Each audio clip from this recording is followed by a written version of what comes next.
நான் அடுத்த தலைமுறைக்கு கண்ணை மூடிட்டு பேரன் பேத்தியோடு உட்காந்து அந்த படத்தை போட்டு காமிக்கலாம்ப்பா. நான் பங்கு பெற்ற இந்த மாணிக்கத்தையும் சாட்டையும் வச்சு பார்க்கிற பொழுது சாட்டை என்ன, இன்னும் கொஞ்சம் இந்த கதாபாத்திரம் இல்லைன்னா கொலை செஞ்சுட்டு ஜெயிலுக்கு போயிருப்பான்.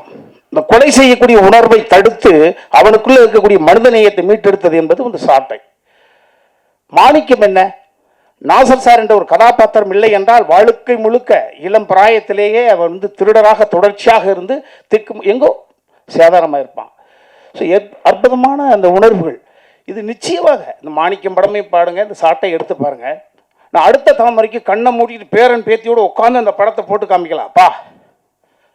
தம்பி சிவா சொன்னதை போல தவறு செய்வது ஒன்றும் பெரிய விஷயம் கிடையாது. தவறு செய்து விட்டு நான் தான் தவறானவன் என்று பெயர் வாங்கி விட்டேன், தொடர்ச்சியாக தவறு செய்வோம் என்ற உணர்வுக்கு சொந்தக்காரனை இல்லை, திரும்பி வா என்று ஒரு படைப்பு சொல்லணும். ஸோ நிச்சயமாக இந்த சாட்டையும் இந்த மாதிரியான படைப்புகள் அடுத்த தலைமுறைக்கு இப்பொழுது